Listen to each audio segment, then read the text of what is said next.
Hi. So in this section, we're going to be discussing network addressing. Now, here is the agenda for the section.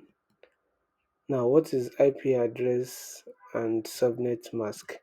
Now, an IPv4 address is a logical network address that identifies a particular host, just like a mobile device can be identified by the phone number, or the IMEI ID, or you have house number on the streets and all of that.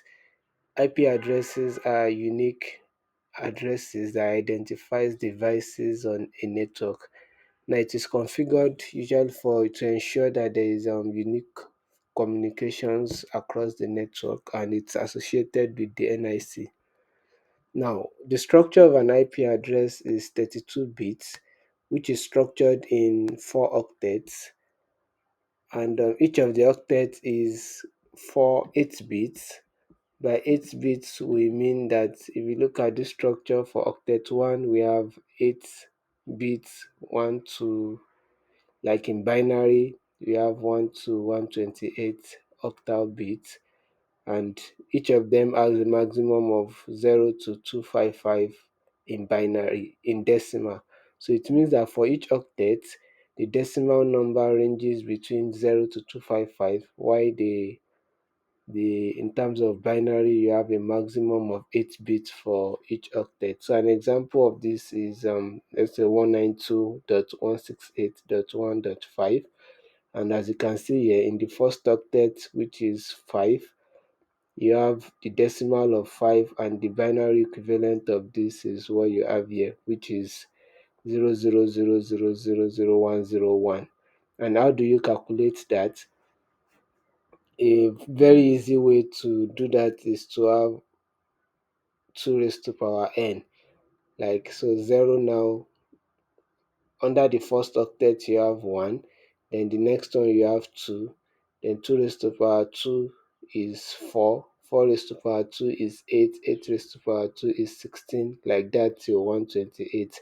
So when you want to do the mapping, you look at what you can add together from this octal value to give you the decimal value. So in this situation now, if you look at this, we have a number of 5 in decimal. Then to get that in binary, you do combination of 4 and 1. So the equivalent block bit that has those positive value, that is the true value, you represent it by 1, while you make the rest to be 0. So that's just like a brief explanation of how to get this. There are other ways of calculating this or converting decimal to binary, but this seems to be a very easy approach. Now look at the second octet, which is 1. Now 1 in decimal, if you are to convert this to binary, you look at this octal value, octet bit value, then you see that 1 is equivalent to 1, then you turn the remaining bits to false, which is to 0, like that. For 168, what can you add together in this octet bit value to give you 168? You see that that is 128 plus 32 plus 8 gives you 168. So those values that you add together, you set the bits to be 1, while the rest to be 0, and like that. So that's just a very simple way of doing the binary to decimal conversion. Now moving on, a typical IP address will have a network section and a host section. So out of this 32 bits, you have some part of it for network to identify the network, while the remaining part to identify the host. Now looking at this illustration, you have what is unique on all the devices on this network is the first 3 octets, which is 192.168.8. Then the other one that is changing is the last octet. As you can see here, you have 11 here, you have 22 here, you have 33 here, and 0 here. So what this simply tells us is that the network part is what is unique across all the hosts on the network, while the host part is what will be changing from one host to another. Going to the second network here, as you can see, 192.168.5 is unique across all the hosts, which means that that is the network part, while the last octet is changing from host to host. So that's then how do IP addresses and subnet mask interact?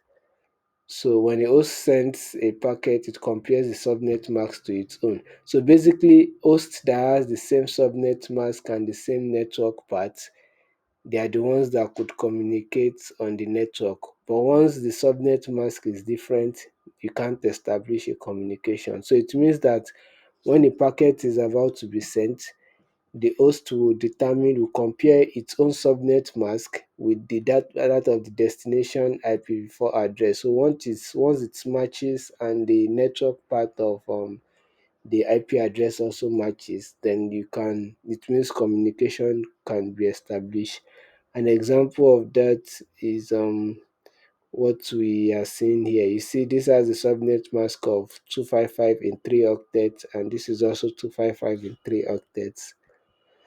Now, the types of IPv4 address, we have the classful addressing and the classless addressing. So for classful addressing, we have five major classes, class A, B, C, and the range of IP addresses is from 0.0.0 slash 8. By slash 8 here means that it has a subnet mask of 8 bits, so which is one octet. It means you have 255.0.0.0. Then the end address for class A is this, and this is used by extremely large networks. Then we have class B, this is the range. It supports medium to or moderate to large networks. We have class C with this range. Then we have other classes D and E for experimental and research purposes. Then for classless addressing, you can actually go against this rule and alter the class boundaries in a more flexible manner. This gives room for more IP addresses and more flexibility in network configurations. So then also we have IPs that are regarded as public IP, while we have some that are regarded as private IPs.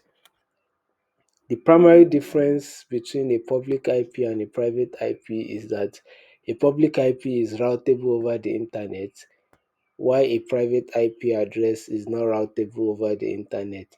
So such that when you want to communicate with a private IP on the internet, you will need to translate that IP to a public one, and that is where the concept of network address translation comes in. So the point of reference here is that using IPv4 address does not connect directly to the internet. You can only use it on a local network. Then we also have a loopback address with 127.0.0.0, which is to test network interface cards. Now we have also unicast, broadcast, and multicast addresses. Unicast is when a message is sent directly to a particular host. Then multicast is when a message is sent to multiple hosts, while broadcast is messages sent to all the hosts on the network. And to send a broadcast message, all you need to do is to set the destination IP to be one all through and the destination MAC address to be FFFF all through. That is a broadcast address. So that's it basically. Now, how do you obtain IPv4 address? This can be done manually or automatically. So when it is done manually, it is set to be assigned statically, and when it is done automatically, you require it's set to be assigned dynamically. And for you to assign dynamically, you need a server known as a DHCP server, dynamic host configuration protocol. So this is the server that will be in charge of dynamically assigning IP addresses. This can be a network device, a router can be a DHCP server, a switch can do that, a layer 3 switch can do, a home router can do, and so many devices that has the capability of doing DHCP. So the point of reference here is that when IP addresses are assigned dynamically, you have an agent that assigns IP address, subnet mask, and the default gateway. So then the next one, how does IPv4 work? Okay, a destination, a client sends a DHCP discover message to all the hosts. Then the server received response with an offer suggesting an IPv4 address. Then thereafter, the host can send a request to the server to use that suggested address. And once the server responds with an acknowledgement, the IP address gets configured. So, how do you manage IPv4 address? Sorry, managing network boundaries and address space. So, by network boundaries, we mean by a network to another network, and this is achieved with the help of a router. Then address assignment, we have mentioned that this can be done statically or through the help of a DHCP server. And so next thing, from IPv4 to public ID address, that is the network address translation mentioned earlier. So when you are communicating from a local network to the outside network to the public internet, you require a network address translation. And this happens with the help of a router. So as you can see here, within the local network, all the devices are having an IP address of 192.168.1.1.2, which is a private IP, a Class C private IP. But once it's going through the router, it gets changed to a public IP of 200.100.50.10.2. Then why the message, this is a request to a web server, and why the response is coming back, comes to the router, then the router translates the destination IP from the public IP back to the private. This is done in order to save space and to mitigate the IP address depletion. So IPv4 address is a new set of IP address that assign that remediate some of the challenges that has been identified by for IPv4. Now the differences is why IPv4 is 32 bits, IPv6 is 128, so which translates to more IP addresses, no need for NAT, auto configuration capability, and a host of other benefits. So we have what we call the linked local address as against the local host. Then the format for the IPv6 address is what has been illustrated here. Then you can actually compress the address by removing the leading zeros, just as it has been illustrated here. And so now if you look at this first one, 2001, there's nothing to compress. This one that has 0db8, you can remove the leading zero, you have db8. This one that has zeros in the entire octet, you can represent it by 10. 111 is 111, 0 all through can be 000, then 0200 can be 200. Then now another way to compress is when you have leading zeros across multiple octets. You can actually compress this together to be just a semicolon here, like we have seen here. Between 1111 and 0200, you have zeros all through. So once you represent them by two columns here, this simply means that between 111 and 000, the number of octets that are missing here are all zeros. So this is just the different ways of compressing IPv6 addresses. And that will be the end of this section. Continue in the next module. Thank you.